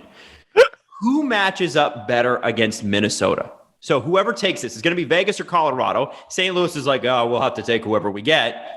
Who has the better chance against Minnesota, who I think are better than what their record suggests? And that's not like they have a bad record, but I think if they had been like this all year, rather than I think the first 20 games, they were sort of figuring themselves out. And then is it Kaprizov or Kaprizov? Whatever.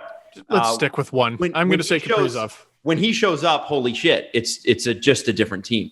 And we talked about them selling at the deadline. Like, we had those conversations, and then for some reason their season just turned around. Playoffs are a different beast.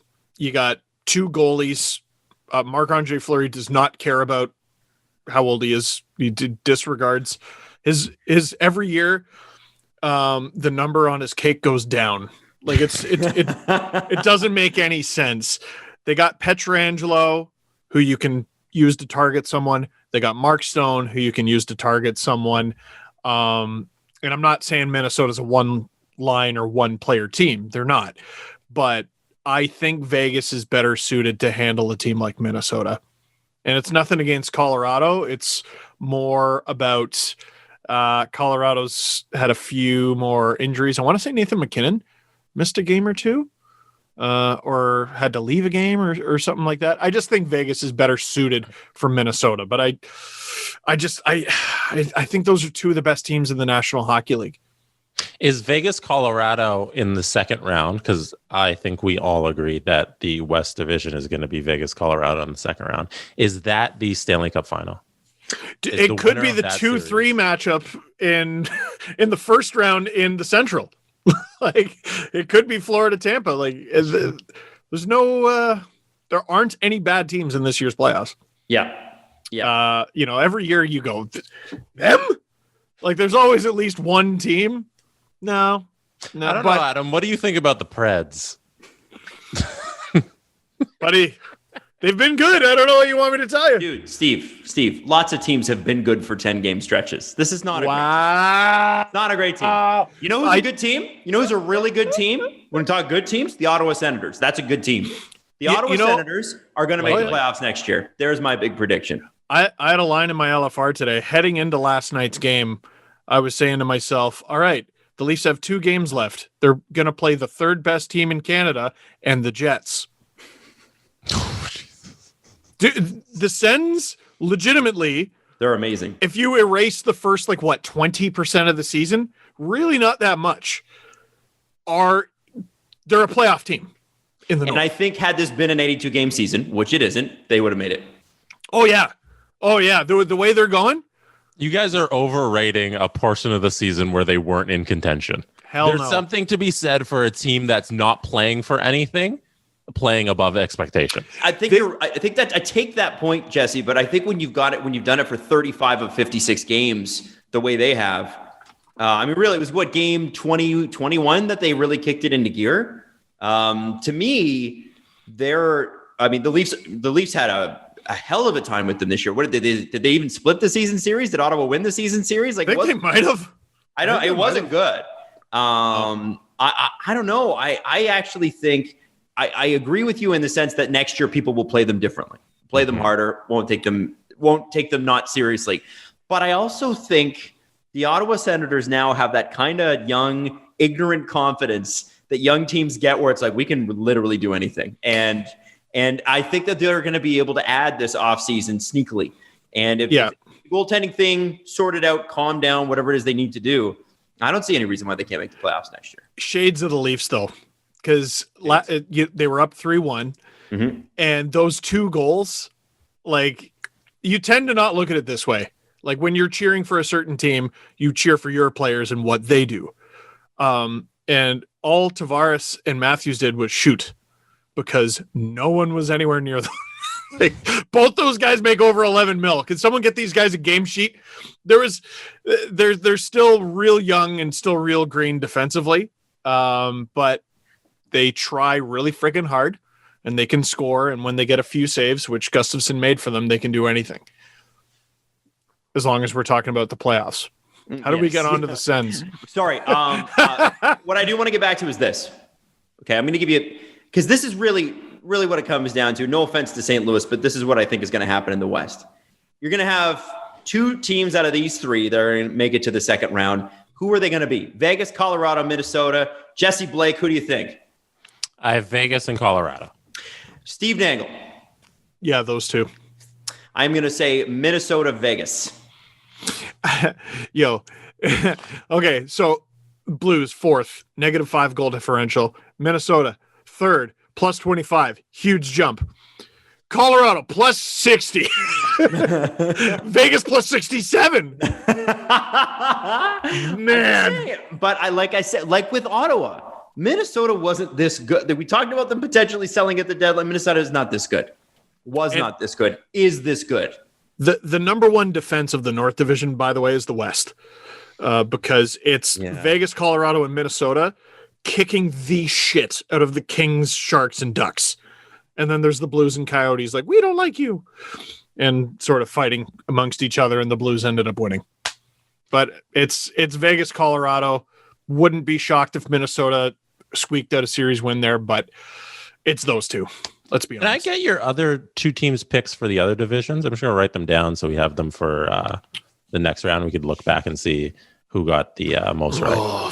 We should write them down. Yeah. All right. So who are your North Division picks? I have Vegas, Minnesota for Adam for the West, Vegas, Colorado for Steve, and Vegas, Colorado for me for the West. Okay, so we're going north now. North, yeah. Toronto, Edmonton. Yep, there it is. East Division. East Division. Oh baby. Pittsburgh. No disrespect to the Islanders. I'm doing it again. Yeah. But Pittsburgh, and I got Boston, actually. I actually think it's going to be all black and gold in the East Division as well. Pittsburgh, Boston. And again, no disrespect to the Islanders or the Caps. I'm just a Bruce Cassidy guy. And also, I should have learned my lesson, 2 years running now, betting against the Islanders, but here we are. See you in the final there, Boston. And my therapist 2 weeks later. Jesse, who are you taking in the East? Adam, so you were Boston, Pittsburgh, right? That's correct. Yeah. All right. I also have it Boston, Pittsburgh. And do you have Toronto, Edmonton in the North? I have Toronto, Edmonton. Just so we're clear. Yes. Okay, Carolina, Nashville. Carolina, come on now. Oh, I thought everybody was a big old Preds fan on this show. I didn't know that. Oh, better eat some crow. No, Adam, it was your battle was Nashville, Dallas. All right. And they lost. They won that battle of cowboy hats. They did. They did. They did. All right. Steve, you're going with Carolina? Who listens to country music in their truck harder? You know? It's Nashville, Tennessee. Nashville, apparently. Like we all expected. Jesse? I'm going with Carolina, Tampa. But now that I'm looking at like all my picks, I have it as chalk except for Tampa.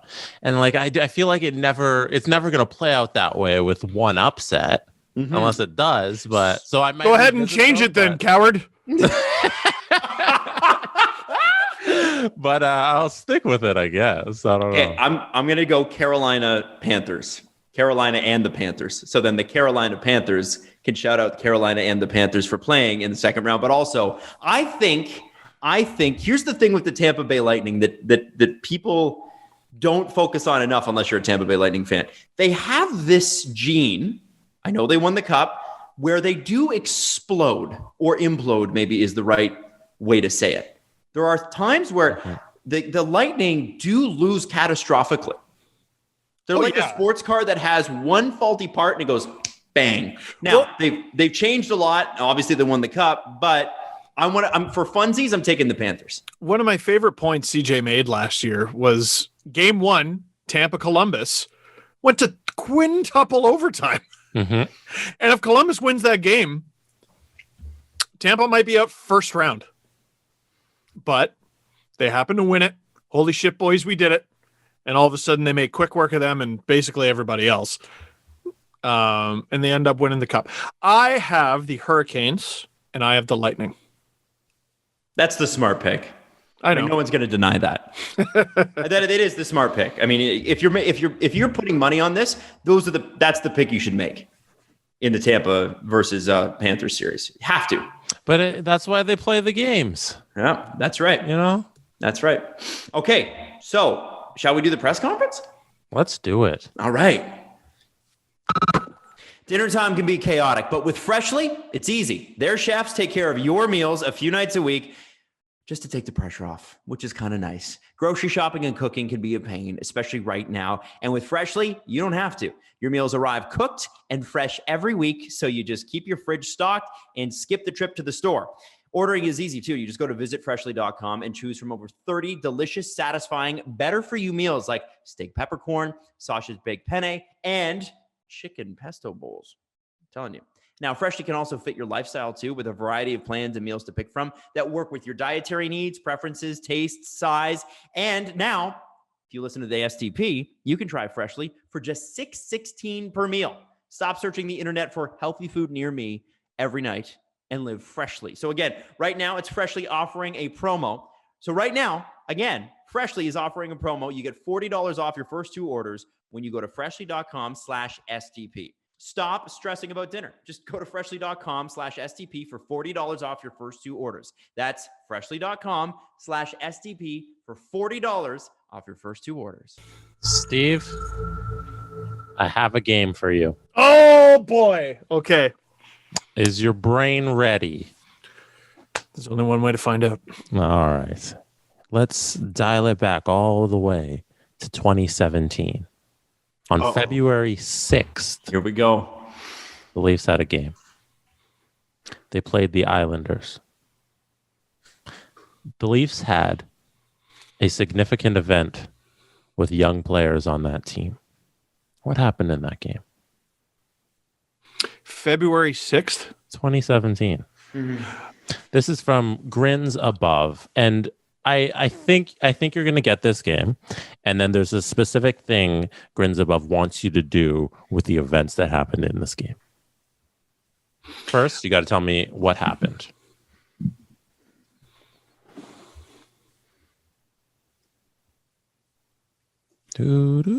See, I'm thinking of the 5-0 win where Hall got his first goal and Dermott got his first goal, but I believe that was the next season.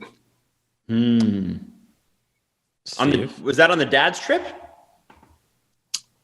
I think it was 2017. Maybe Grins Above has the game wrong. But can you check? I will check. Because I don't think Dermott made his Leafs debut until the following year. So you think at this event? So I think you're right, because I just Googled it and it may have been 2018. Wow, Steve knows better than the question. I can't believe it. Okay. So was I right? It was 5-0. So, well, now that you know the event, I think it was, and it was Hall's first goal, and it was Dermott's first goal. All right, I'm going to read the whole tweet to you, so I can find the actual game. Okay. February 6, 2017, the Leafs played the Islanders in Brooklyn. The Leafs had 5 rookies. In Brooklyn? Yes. Oh, no, this is a different game. The Leafs had because that was in Toronto. 5 rookies score in that game. Can you name all 5? And what was the final score? Oh, I do remember this game. Do you remember this game? Okay. So, it is the correct game. It's the correct date. I found it here. I have all of the rookies who scored. Okay. And you name them all. 2017. So you do not know better than the question, Steve. You're not that smart. You're not Ken Jennings. Oh.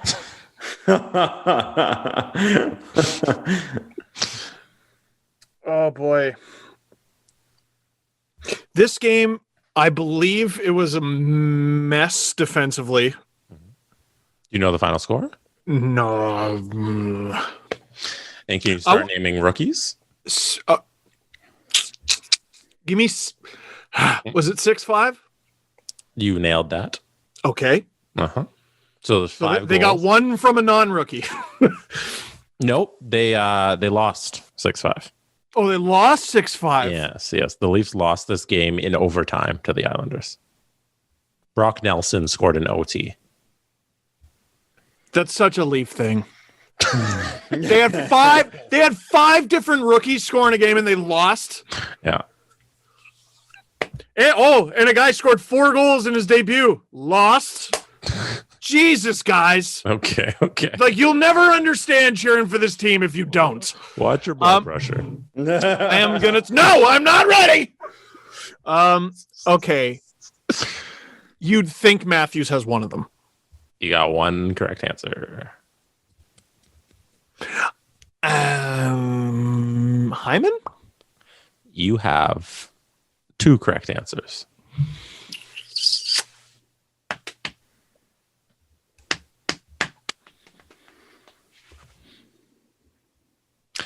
Do you have any more correct answers? There were 4 goals in the first period. It's 2-2 at the end. The Leafs scored. Yeah. I was like, Kuhlman scored that game. Of course, for the Islanders. Because of course. Soshnikov? You have 3 correct answers. You are 3 for 3 so far. Ooh, wow, Sosh. I forgot about Sosh. Oh, how could you forget about Sosh? How dare you? What's he how doing dare now? you? Mr. Nikita. Lighting up the KHL. He's great. He's good. He could get an NHL job if he wanted. Sosh was assisted by Nikita Zeit. So Marner was obviously on that team and in that game. I don't think he scored. And Zaitsev, I want to say, like, he took forever to score his first goal. But that's February, you said? Yes. February 6th, 2017. I think Zaitsev was one of them. No! First incorrect guess. So far. So I got Hyman, Matthews, Sosh. You got 2 more goals. You got 1 more guess. Right now you're 3 for 4. It's pretty good. If you were playing baseball and you went up to a play and you hit 3 for 4 that day, I'd be like, that's a pretty good afternoon at the ballpark. So Kapanen wasn't really on that team until like the end of the season. Okay. I guess logically Marner, but I think it's wrong. Yeah, Marner did score. He scored in the second period. Well, there you go. So you got 4 out of 5. That's not bad. And then who else was a rookie? Take a stab at the last one. Who else was a rookie? Was Nylander technically a rookie? Nylander scored. There you go. There are your 5 rookies. All right. That's not bad. One Zaitsev had like 3 goals. And I guessed him. Nylander scored and he was assisted by Connor Carrick and Nazem Kadri. Oh, man. I wish Connor Carrick worked out here, man. He worked out here, but he didn't work out. He worked out. Oh, yeah. He did work out. Connor Cakes. Thick legs. Connor got them cakes. Man, he was electric with the Marlies. Electric. All right. I'm very disappointed in my performance. Adam, are you ready for a question? Yep. Do you think the Leafs' downfall will be their power play? That's from Pepler Travis. And this for me? Yeah. Well, you and Steve. But Adam, you can go first. What do you think? Do you think this playoffs, the downfall is going to be the power play? Because that's the biggest area of struggle. I'll tell you this. Your power play can get going. It can be streaky. Now, they've had a pretty rough go with their power play. But I think I'd be more worried if they were struggling 5-on-5. And that's something that they had been struggling. Remember, they had dominant power plays in the past, but 5-on-5, it looks a little shaky. I'd much rather be solid as hell 5-on-5 because that's how you're playing the majority of the game. Yes, do you want the power play to be humming along at 100%? Sure. But you're going to have, every team is going to have problems. There's not going to be a perfect NHL team anywhere, especially with the salary cap. And even if you didn't have a salary cap and could spend $150 million, you'd still have weaknesses. It's just the way it is. And so if that's the weakness, that is a manageable weakness. Not only do you only get about 6 minutes a game on the power play, but the Toronto Maple Leafs have the firepower to figure it out. They do. I think they'll go back to a more similar setup to what they had earlier in the season, where Tavares and Nylander are on the second unit, and all of a sudden, your top PK unit's going, Jesus, what do we do? Yeah. And also, I hope they look at the tape and they look at the goal that they scored yesterday, and they go, oh, it's because we tried something different. Because Wayne Simmons gets the puck in the corner, and every other player out of the 10 cycles that around the boards. And Wayne goes, it's Wayne Simmons time. And he crashes the net with it, and he doesn't come away with a shot on goal. But he's got 2 guys on him now. Puck squirts loose to Kerfoot. He looks at the net. I got nothing. Passes it behind him telepathically to Thornton, who gives it to Muzzin, blasts it. It goes in. I don't know if it's the neatest play of all time, but a guy who didn't even get an assist decided Leroy Jenkins, and I'm just going to do it. I'm just going to do something different. Like they gotta identify the issues with their power play. And a big one is they love holding on to the puck. It's mine in completely not dangerous scenarios. You can't just have it. You got to at least have the goalie heart rate go up by having the puck in the slot, for God's sake. You know what I mean? But I totally agree with what Adam said. I'd much rather be better 5-on-5. Awesome. And I have to shout out Michael Lang, who sponsors today's podcast. I want to read his little note here.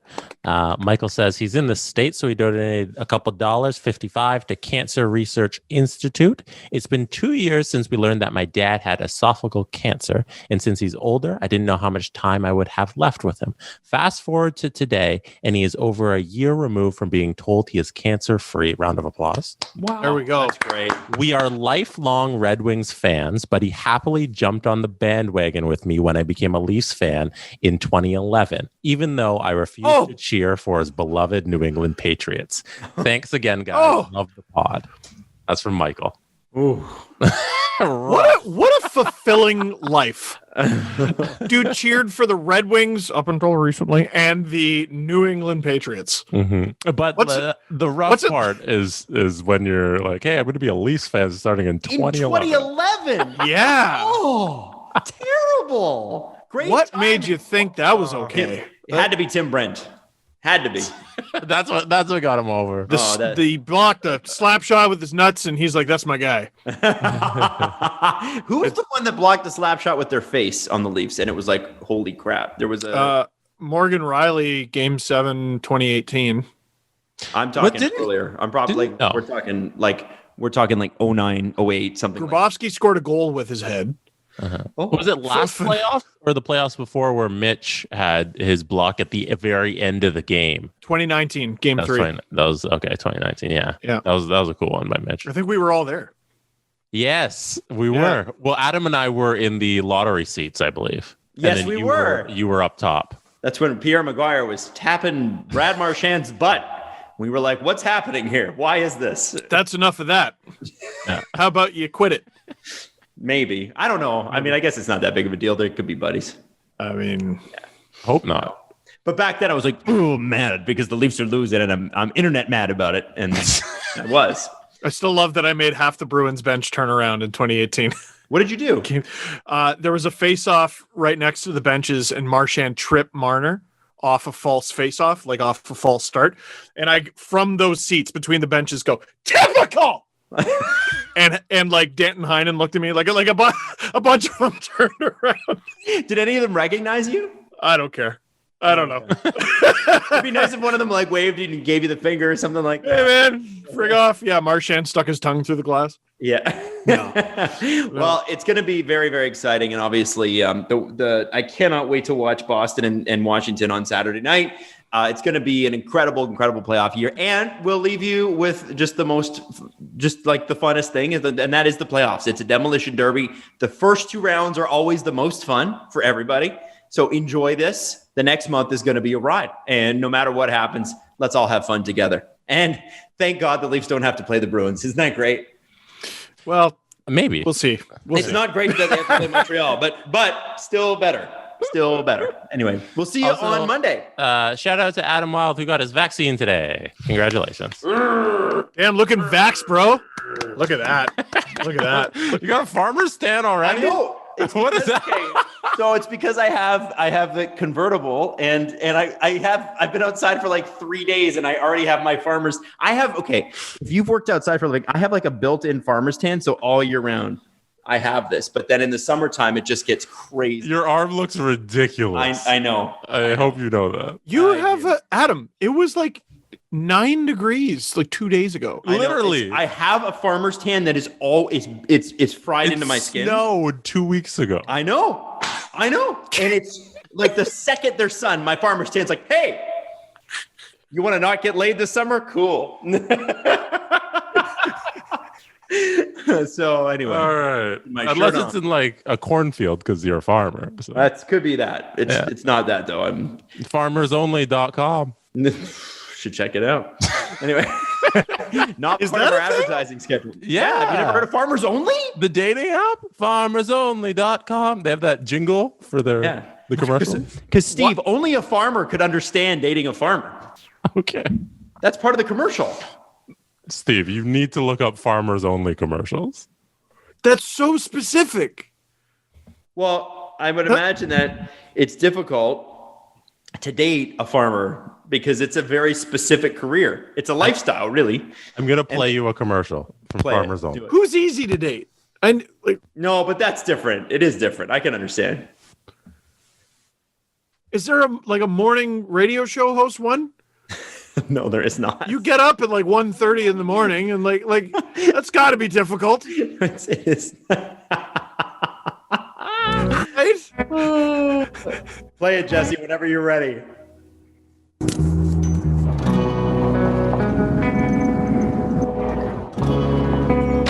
Where are all the country girls? They're at Farmers Only.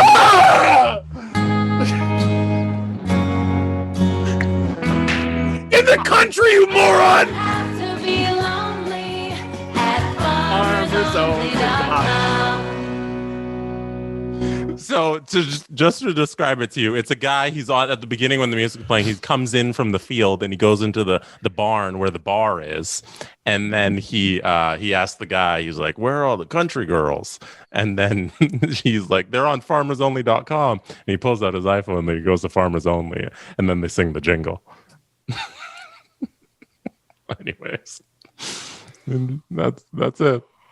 They also own, you ready? American dating, traditional dating, rural dating, Christian dating, and senior dating. Rural Also- dating's the same thing. They've built a network of dating Yeah. for very specific niches. Oh, so it's a widespread grift, is what There's you're a- telling me. There's a there's a blog. Welcome to the Farmers Only official blog. Would you like me to read some of the success stories? Yes. Yeah. Yeah. Okay, I'm gonna read one. You gotta look like a farmer to be here. So This I'm is gonna my read. favorite outro ever. This one is called Never Give Up. Trisha was searching for love, but having no luck, she was about to give up. Before throwing in the towel, she decided to give Farmers Only a try and ended up meeting Jay. She knew he was the one when he was excited to go to the circus with his 2 grandchildren as well as 2 of hers. Not only did that catch her attention, but they seemed to balance each other out well. Quote, he loves my crazy side and I love his calm side, close quote, Trisha shares. When they announced their engagement, pretty much everyone's reaction was, well, it's about time, including their grandchildren. Their families had been able to see their love for each other the right way, so the engagement came as no surprise. Though getting married during a pandemic meant their wedding looked a little bit different than they'd hoped. They said, I do, with a beautiful ceremony by the lake with their children, grandchildren, and Trisha's father in attendance. All 10 of our grandchildren walked me up, and the youngest one was a month old. This is how crazy it is to be a farmer. You have to be walking at a month old. Anyway, she was the flower girl. Their oldest grandson was the best man. Oldest granddaughter was the maid of honor. After saying their vows, Trisha and Jay had special grandchildren vows during which they took them as their grandparents and put their names on a board and said, "Grandchildren are a blessing from God." Trisha says that I want my life back. Trisha says that you're someone special is out there waiting for you. Never give up, and you will find them on Farmers Only. It's kind of sweet. I demand you give me the last 90 seconds of my life back. It's really sweet, though. Adam, every time you did that accent, it felt like I was getting tased. Oh my God. Farmers Only, huh? Jeremy and Rebecca both signed up for Farmers Only Stop it! On a whim after seeing the commercials on TV. Is this from Hank H? Jeremy had a friend who met his girlfriend on the site, so he figured, might as well go for it. Rebecca, on the other hand, signed up more as a joke, but was hoping to find someone special. Quote, "And I did on the first day of having an account." I guess they're both 49ers fans. Good for them. Bro, there are so many people.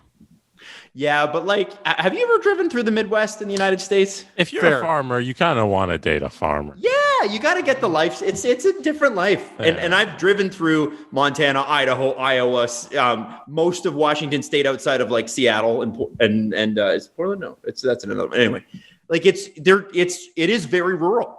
Mm-hmm. And I can imagine that, if you've got a town of 100 people, how many people are in your age bracket? How many people are there to date? It's tough. I don't blame them. I think it's great. Good for you. Go find love. That's amazing. Why do they need a farmer-specific app? Well, if you are a farmer, tweet Steve. Tell him why. No, but what if you just both had Tinder and were also from the sticks? Wouldn't Tinder be like, here's a person from the sticks as well? And then, why do you need this person is from the sticks and has a basil farm? I don't know why I picked basil. Do you have to specify what farm you farm? Well, I know on the Farmer's Love blog here, I can read to you. Maybe this will help Steve understand because I don't know if it says you have to specify. I haven't seen I'd have to sign up for a profile. But should we get you on farmersonly.com? No, please, because then I got to pay for it. Oh my God! Aha! So, well, yeah. I don't want to be hooked up with those stupid pumpkin farmer. So, you were doing so well until I found out you were a pumpkin farmer. Having grown up on a farm and still tilling 2,000 acres of corn, beans, wheat, barley, and Stop it! houses, Jeremy knew Farmers Only was his best chance to find a partner who understood the long hours and dedication to his lifestyle demands. And that's the thing. It's a job that certain seasons you don't stop working. You sound like Woodland Critter Christmas. Good. Now, come on, y'all. Why don't we all get on farmers.com? I have $1 million idea. We launch a dating site specifically for Leafs fans. Oh, that's a great idea. And we call it on SDPN? leafdate.com. Dude, can we do it for our... Yes. Branch. Yes. What? It's called Branch. Oh, yeah.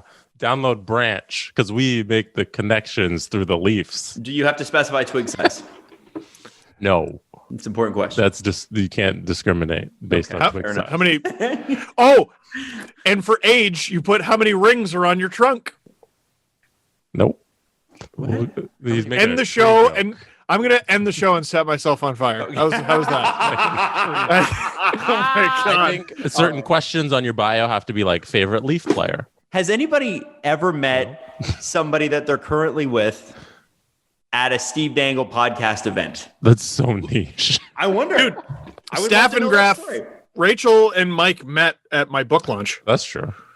There you go. I mean, that's not the same. And now they're married. And now they're married? Yeah. They have 14 children. It's crazy. I don't know how they had it. And they joined farmersonly.com together looking for a third. Welcome to bloggersonly.com. Podcasters only. Podcasters only. Just 98% dudes in their basement you want to hear what my podcast sounds like? Do you know that your opinion is so important? So do we. That's why at podcastlovers.com or whatever the fuck we're going. Don't forget to use that promo code place STP. on the internet. It's your promo code. Use the promo code SDP on podcastdate.com to find your love. Oh man. Oh, YouTubers only would be funny too. You want to smash that like button? No, that like button's in my pants. They're already on YouTubers only. All of them hang out in LA together and intermingle. He stole Floyd Mayweather's hat and then my heart. This is how I met. Oh God. Oh my Lord. Lord. All right, what other niches we got for our dating network? What else we got? Peanut allergy dating? The peanut allergy dating. Lululemon It's actually practical. What is it? Lululemon headbands. If you're into Lululemon headbands, Just Adam on the app. Nobody else. hey guys. Say, do you want to meet someone except you're a chode? Here at Lululemon Headbands, We find the chode for you. By the way, people keep asking me about this, man. What the fuck? I haven't had a haircut since October. I don't know what to do with this shit. So let the man wear his valid it headband, is. you guys. We're out of here. That was great. All right. It was really fun. Look out for what do we call it? Branch. Look out for Branch, the dating app coming very soon. Branch.stpn.com. Yeah, to an app store near you. And I cannot wait for this clip to be the one we upload to YouTube. Love you guys. We will see you Monday. The Steve Dangle Podcast. Follow the guys on Twitter at Steve_Dangle, at Adam WYLDE, and at Jesse Blake. Connection complete.